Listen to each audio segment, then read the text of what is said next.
Good morning, good evening, good afternoon, and welcome to Cannon Fodder and GOONER Matters. I say good evening, good afternoon, and good morning, depending on where in the world you are. So there's a lot of international Cannon Fodder TV family. Therefore, I greet you, good day. To get all the the admin out of the way, all the unnecessary time wasting. This is the disclaimer. Glenwyn, I am Glenwyn from GOONER Matters. And what I am going to say on this video or on this stream is not necessarily the same view of Cannon Fodder TV and his family. I would repeat that Cannon Fodder TV doesn't necessarily agree with GOONER Matters, aka Glenwyn, that what I'm about to say. Now, as you could see, there's a description in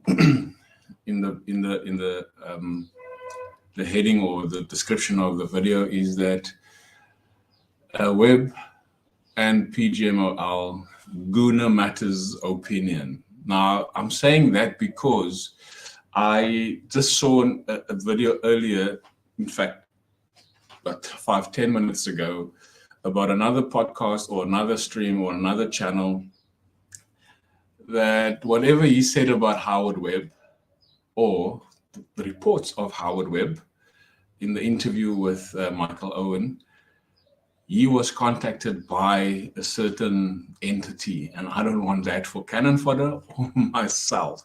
Therefore, it is my personal opinion, Glenwyn from GOONER Matters. So let's get that out of the way, and I hope we all understand that. So let's get into it after this break.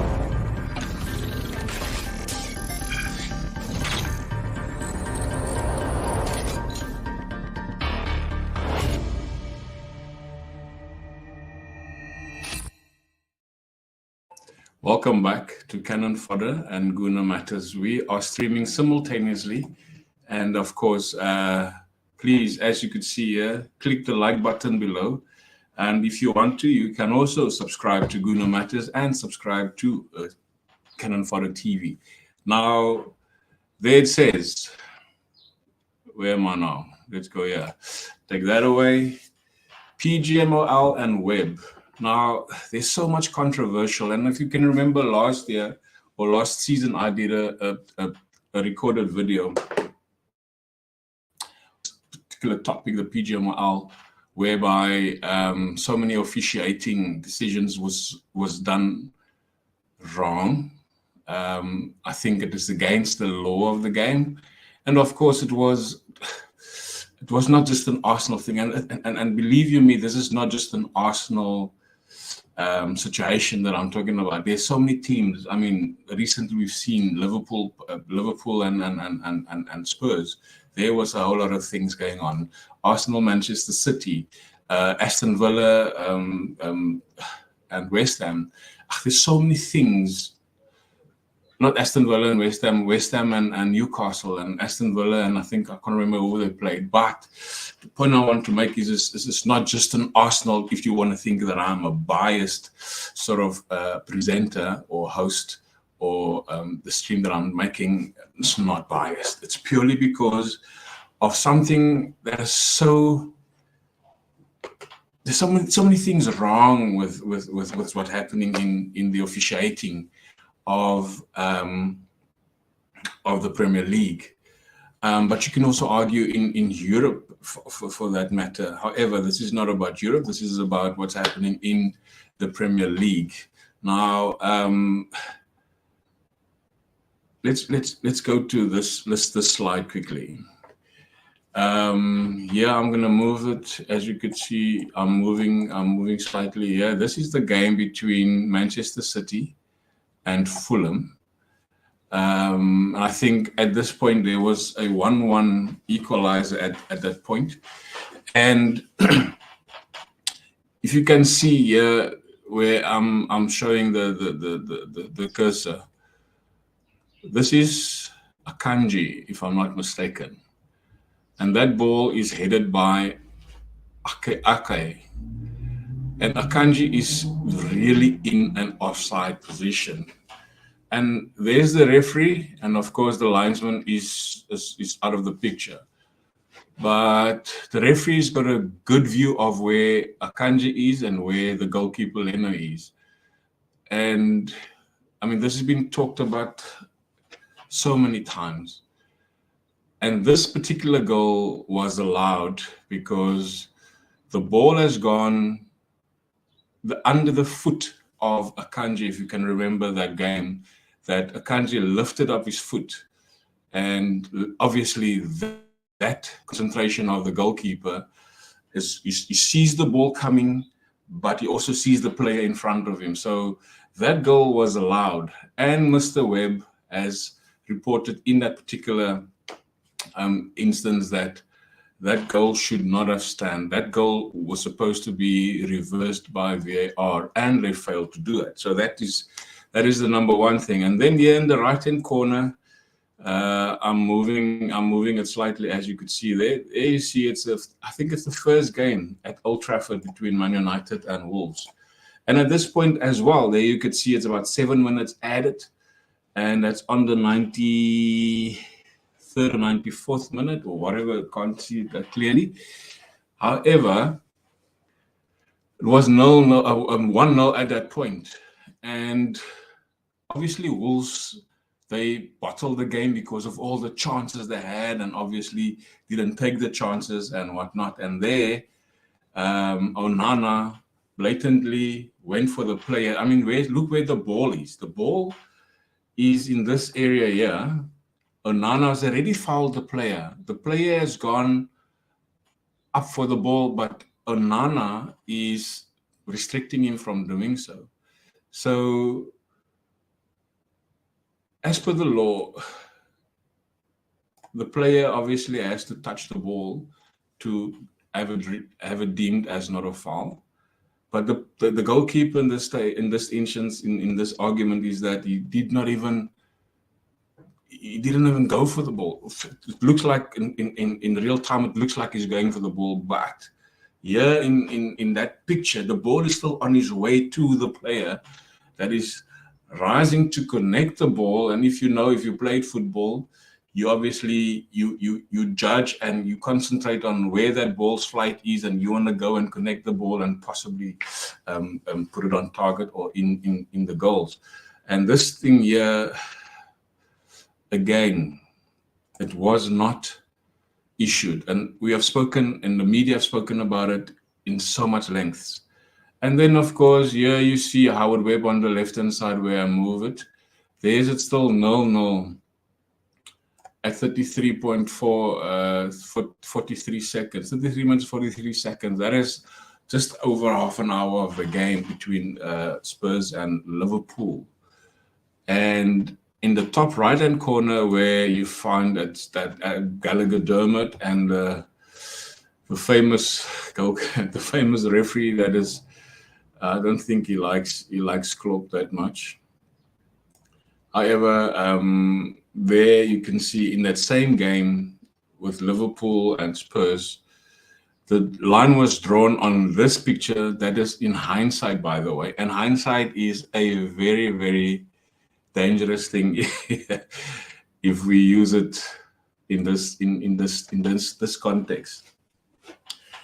There, the player of Liverpool, which is Luis Diaz, and he's on side as, I mean, if my son have been a referee or a linesman, he probably get that right. No disrespect to the officials, however, on-field has said it's a goal, and then VAR have not drawn the lines, and they, of course, they said no, overturned the decision and the player's offside. And then Howard Webb asked, how can we improve VAR? And I mean, that's since the beginning of the season, from the very first game up until the 8th game. There's so much controversial decisions been made by officials and VAR together. And then, of course, last but not least, the game of Sunday between Arsenal and Manchester City. And I'm going to read you the specifics that has been said by Howard Webb. So if you can see, all of us obviously saw the game, that watched the game. Kovacic is the culprit here. Firstly, on the top picture, he fouled Odegaard where the ball has left his foot a few seconds before.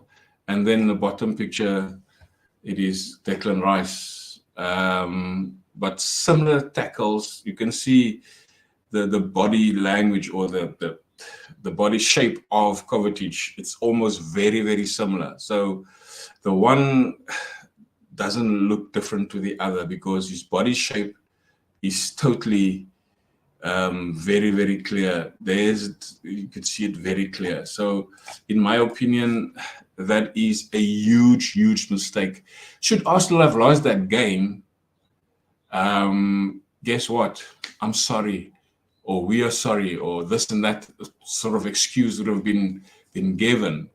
So that's pathetic. It is embarrassing from a officiating perspective, whereas such a good, or let me rephrase, is the best league in the world and the most watched league in the world, with the best coaches, the best players, the best clubs, top clubs, best managers. And if you can see where I'm going with this is, if the Premier League has the best of the best, and this is what I think somebody has said, that if that is the best league with all the best coaches and managers and players and clubs and whatnot, why can we not have the best officials in the world? Think about that.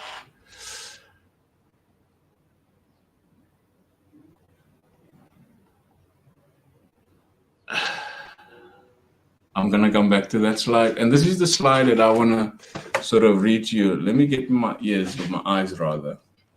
And this is from that exact same interview that Michael Owen had with Howard Webb. Now it reads there, the PGMOL chief, Howard Webb, says Mateo Kovacic was fortunate to remain on the field during Sunday's clash between Manchester City and Arsenal on match officials mic'd up on Tuesday night. This is clearly a poor tackle, and I am pretty confident if a red card had been given by Michael Oliver on the day, it would have been a very straightforward check complete. But he doesn't, he issues a yellow card. I think there are a few differences here. The player Kovacic comes into the tackle with the right leg. There's some weight on the left leg as he lunges in. The right heel hits the ground, and then the contact is a little bit more to the side with an upright foot, as opposed to a side on foot that we saw with Malo Gusto's foul. So he's made reference to the game between Chelsea and I think it was Aston Villa. There we go. A few small differences, I think, that led to the VAR to think that the on-field decision here of yellow card wasn't clearly and obviously incorrect, and therefore check completing it, feeling that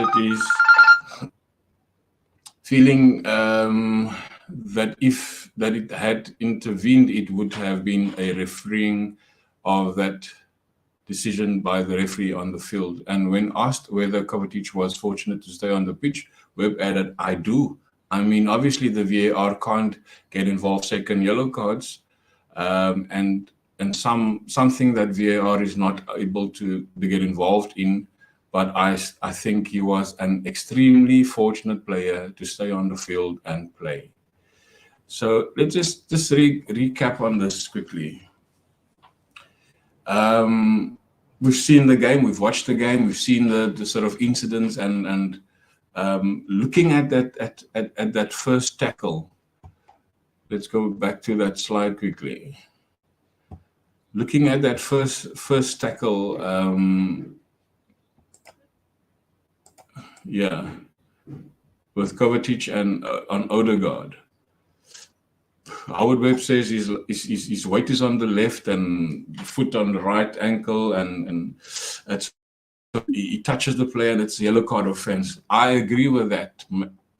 I said it in our WhatsApp group, is that I don't think it's a straight red. It is a yellow card because where the foot is very low below the ankle, and also his heel is still on the ground and whatnot. That was my first thought. It's not a red card. However, looking at the second, like 3 or 5 minutes later, the second offense against Kovacic on Declan Rice. It's similar situation. So if the first one was yellow, surely the second one is supposed to be yellow, because the body of Kovacic is almost exactly the same, which can argue that the weight is on the left, the ankle of the right foot is on the ground, and it is below or on the ankle.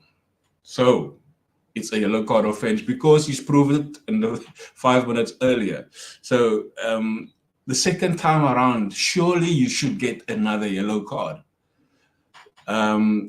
So that in itself is mind-boggling, because you explain on the first instance, and how Webb agrees that the player should have gotten a second yellow, but he also justifies it with something else. Sorry, it's too much been shown already. Now he justifies it with this. The referee, one of our best referees, one of the best referees in the world, Michael Oliver, will no doubt review that. Kovacic challenges drew the spotlight in Sunday's heavyweight clash between Arsenal and City at the Emirates, with 2 robust tackles on Martin Odegaard and then on Declan Rice, just 6 minutes apart. He's lunged on Odegaard, drew a yellow card from referee Michael Oliver with VAR check.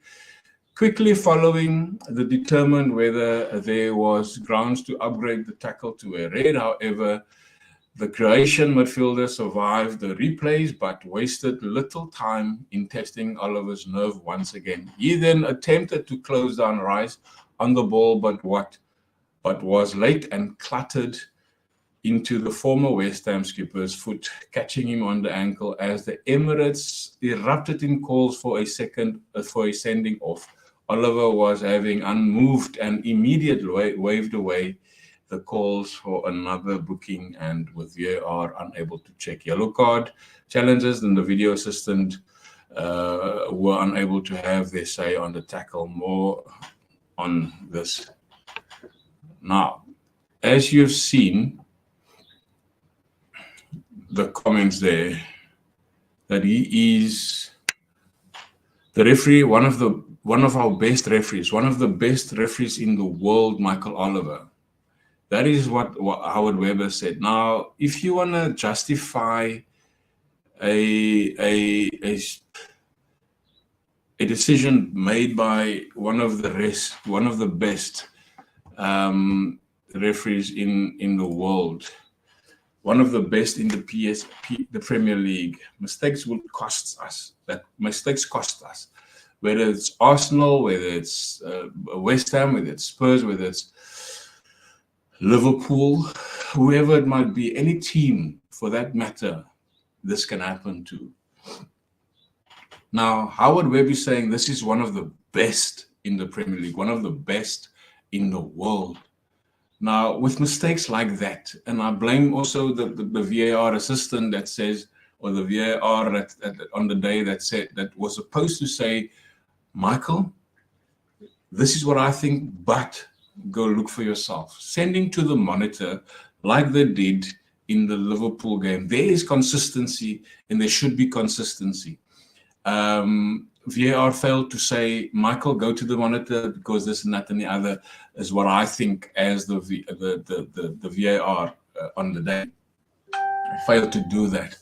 And therefore, I believe there's inconsistency, and everybody else, I think, has brought to that or came to that sort of idea is that there's so much inconsistency in PGMOL and also in VAR. And Howard Webb is asking the question, how can we improve VAR? Firstly, my opinion is saying that, pardon me, the law has been subjective in certain sort of instances. And subjective, it is linked with perspective. So if you have a perspective of what you read and how you understand what you read, or somebody's teaching you, for argument's sake, 1 + 1 is 2, or 3 × 5 is 15, or whatever the case may be. So I perceive what you have taught me in my understanding to be this. So subjectivity in the law already is a loophole, because every official on the day, whether it's the referee, whether it's the linesman, or whether it's the fourth official, or even the VAR officials, their perspective of that subjectivity is smeared with so much unorthodox vocabulary meanings, if that's even a state or a phrase. Because now I'm going to decide that that wasn't a second yellow card, because firstly, it is Manchester City, the treble winners, and it's Arsenal, the challengers, and it's a beautiful game. Arsenal obviously looked like they, after the half an hour, got into the game and sort of taking charge. And I don't want to send a player off in half an hour, and it's good to have 11 people on the field, and maybe City can win, because I believe, and I'm speaking under correction, that Mr. Michael Oliver has some sort of connections with the bosses, the owners of said team. But that is just what I read in the media. So subjectivity shouldn't be part of the law. So he is calling for suggestions. Should we change the law, Michael, Howard Webb? And we can't allow the officials to just get away with a ban of 2 or 3 games, or this and that, a slap on the wrist, or whatever the case is for officials that make mistakes like this. If he is one of the best in the world and the Premier League, then that should question the ceiling of the best. Because if one of the best makes mistakes like that, then I don't know what is going to happen with the younger or greener or less experienced referees that's coming up in the Premier League or in Europe or wherever you want to call it in the world. If that is the standard of refereeing, then I really question what's going to happen with those referees coming up, whether it's in VAR or whether it's on the pitch, because that's very questionable, very argumentative. So I don't understand where this is coming from. There's so much inconsistency in PGMOL and VAR in the officiating. So Howard Webb is asking the question, how can we improve VAR? That is the question he's asked. But let it be said again, whatever I said on this video, it is my opinion, and it is something that Michael Oliver is going to get away with a slap on the wrist because he's one of the best in the Premier League, because he's one of the best in the world. He's one of our best, from the words of Howard Webb. So the fans of football out there should look at this and stand together as to, don't take VAR away. That is all I'm saying is, but let competent people work with the VAR system, because subjectivity from a mind that reads the law, it's a loophole and it's a huge hole for everybody to say, but I don't think that second challenge in any game, for that matter, should be a yellow card, or that player is interfering with a ball that is in an offside position, or the line has been not drawn, or whatever the case may be. We can't anymore hear that we are sorry. Teams, they lose leagues, they lose games, they lose rankings, they positions, that sort of thing. And there's so many teams out there that just got the worst part of it all. There was a stat that Arsenal has suffered the most incorrect VAR decisions since the induction of the VAR. The most incorrect. Go look it up. That is a stat. I rest my case. So just to recap, are we robbed or cheated as Premier League clubs by PGMOL or and VAR? Are we cheated by them? Are we? Is there fair decisions being made, or is there subjectivity or subjective decisions made in the Premier League? And without any further ado, I want to issue somebody a red card for foul play. Howard Webb and PGMOL sees red from GOONER Matters. Get it right. Go and shower first, and go shower early, because your game is over. And hopefully you can get it right after this red card. Foul play is not part of officiating. This has been GOONER Matters, featuring cannon fodder simultaneously. And again, what I have said on this stream doesn't necessarily mean that Cannon Fodder TV agrees with my statement and my views. Again, thank you for watching. Also, again, if you've liked it, I mean, there is a couple of things that I've obviously had to get my vocabulary right, but I got through it. So click the like button below, subscribe to GOONER Matters, and of course, subscribe to Cannon Fodder. And this was Cannon Fodder featuring GOONER Matters. Thank you.